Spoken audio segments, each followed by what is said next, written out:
Good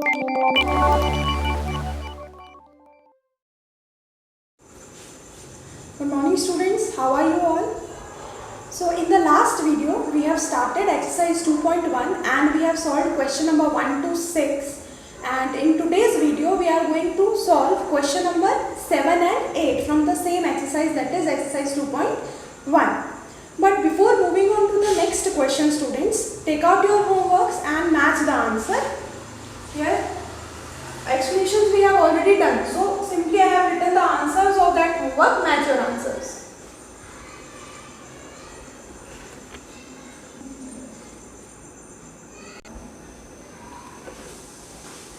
So students, question number 7 in your textbook. Look, in each of the following pairs of numbers, state which whole number is on the left of the other number on the number line. Also write them with appropriate sign between them. So this question has two parts students, and in simple words if we will discuss this question, here you are given with pairs of whole numbers. What you have to do, you have to tell which number,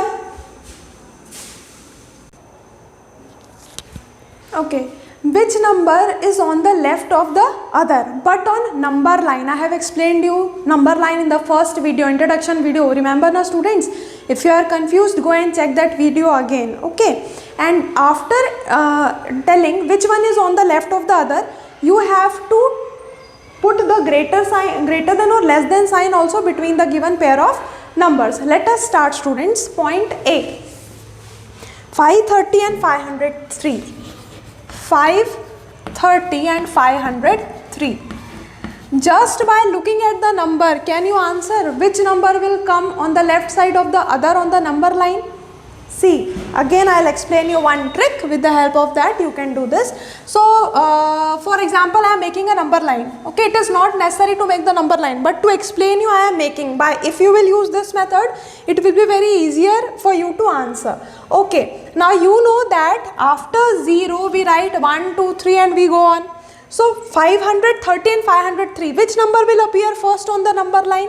It will be 503 obviously, and after that we will get 530. Isn't it students?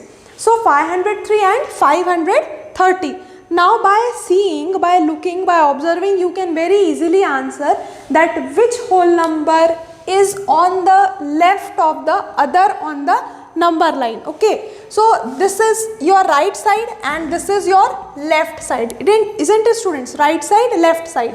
So now you only tell here 503 is on the left of 530 or 530 is to the left of 503. You can very easily answer now.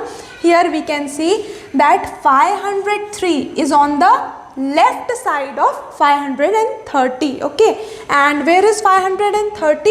530 is on the right side of 503. Sorry, but in the question we are just asked which whole number is on the left of the other on the number line. So students, you can answer now that 503 is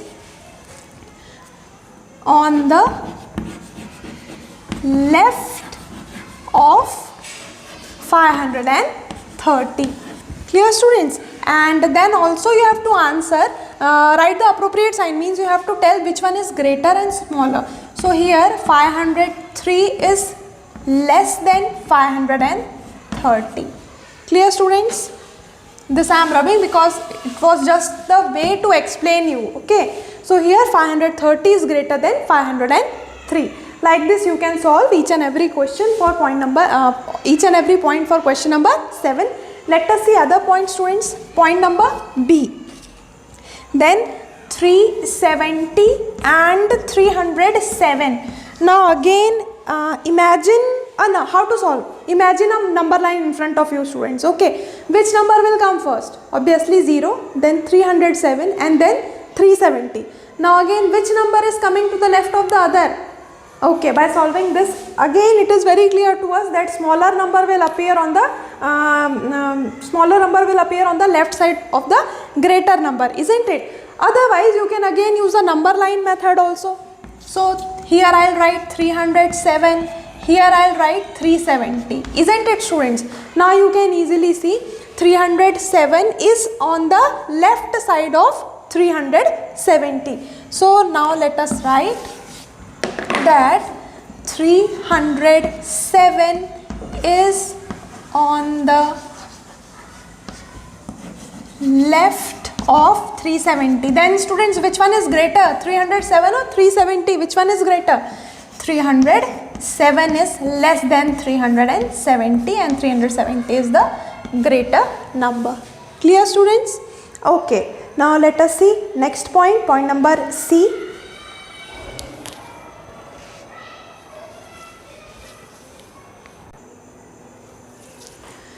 Students, instead of point number C, I am explaining point number D. Point C will be your homework. Okay, point D is the larger numbers. Point C larger numbers are. Point D larger numbers are there. So let us see. Now here you have to tell which number is appearing on the left of the other number. So let us see the numbers. Which again, what you are going to see, which one is which is the smaller number. So here ones, tens, 100, 1000, 10,000, lakh, 10 lakh. It is written 98 lakh, 30,415. Here ones, tens, 100, 1000, 10,000, lakh, 10 lakh, crore. So students, 1 crore, 23,001. So which is the smaller number? This is the smaller number. Again you can use my number line trick also.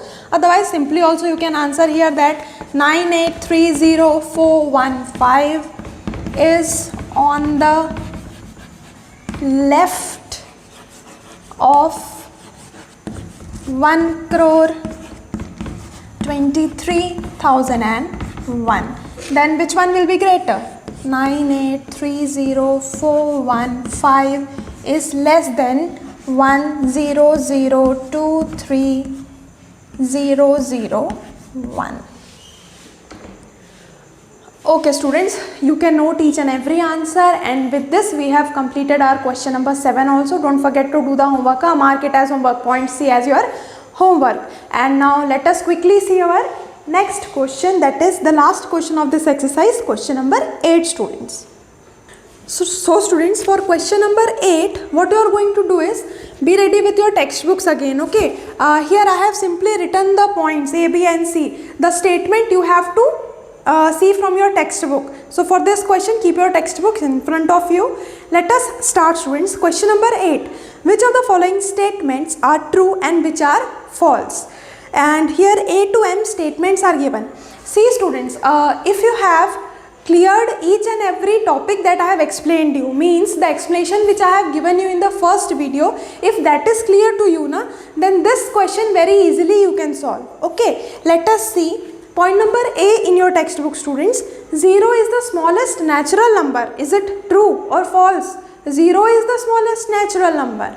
No, it is false, because my students know the answer very well, because we have discussed this in the first video that the smallest natural number is 1. So this statement will be false.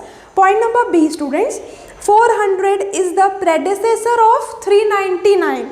For which number you are asked to give the predecessor? For 399. Here the statement says that 400 is the predecessor of 399. Let us check students. 399 minus 1, 9 minus 1, 8, 9, 3. We are getting 398 as the predecessor of 399. But in the statement it is given that 400 is the predecessor of 399. So what will be the result? What will be the answer students? Again it will be false, because 400 is not the predecessor of 399, but it is the successor of 399. If you will add 1 to 399, you are going to get 400. Okay students, let us see point number C. 0 is the smallest whole number. Yes, this is very clear to you that the statement is true. Yes, sorry, I have written the answer for B point at F point. Okay, so the answer for B point is false. Now C point students, 0 is the smallest whole number. Yes, it is true. Clear? Point number D students, 600 is the successor of 599. So you are asked to give the successor of 599. So students, 599 plus 1, 599 plus 1 will be 600. That means D statement is also true. Clear students? Okay, read the next statement students. E, All natural numbers are whole numbers. This also I have repeated 3 to 5 times in the first video to make you clear, okay? Are all natural numbers whole numbers, students? Yes, all the natural numbers are whole numbers because natural number starts from 1 and in whole numbers also 1, 2, 3 comes. So this point number E again is, the statement is true. Okay, F statement, students. All whole numbers are natural numbers. Are all the whole numbers natural numbers, students? True or false? It will be false because we know that whole number starts from 0. Whole numbers has 0 and 0 never comes in. 0 we are not taking as natural number now because 0 is a whole number, but here it is given all whole numbers are natural numbers. So the answer will be false, students. All whole numbers are not natural numbers. Yeah, you can say like this, that except 0, all whole numbers are natural numbers. So the statement here will be all whole numbers are natural numbers. Statement here is false. Okay, G point, students. The predecessor of a 2-digit number is never a single digit number. Let us take the smallest 2-digit number, students. The smallest 2-digit number is 10, isn't it? So can you tell me the predecessor of 10? For predecessor you are going to deduct 1. 10 minus 1 is 9. So students, here the statement was the predecessor of a 2-digit number. This is my 2-digit number, is never a single digit number, but we are proving this statement as false because here you can see the predecessor of this 2-digit number is a single digit number, that is 9. So again, students, as you are seeing the explanation, point number G will be again false because the predecessor of a 2-digit number can be a single digit number also. Okay, students. Okay, point number H. 1 is the smallest whole number. 9. Again you know the answer. Which is the smallest whole number? 0 is the smallest whole number. So H point again is false. Then I point, students. The natural number 1 has no predecessor. Yes, it is very true. Why, students? Let me write true first. The natural number 1 has no predecessor. It is true because we know that natural number starts from 1. The first number in natural number is 1 and for predecessor you are going to deduct 1. So 1 minus 1, how much will get? 0. So 0 is not a natural number. So that's why we can say that yes, 1 is the natural number 1 has no predecessor. So the statement is true, students. Now point number J. The whole number 1 has no predecessor. No, if we are talking about whole number and whole number 1, then you only calculate 1 minus 1. What you are going to get? 0, and 0 comes in the whole number, na? So here it is given in point J, the whole number 1 has no predecessor. But we know that if we are talking about whole number and we have to give the predecessor of 1, then it will be 0. That's why this point number J will be false. This statement is false. Clear, students? Then point number K, students. The whole number 13 lies between 11 and 12. You only see, na? 11, 12, 13. So here is 13 coming between 11 and 12?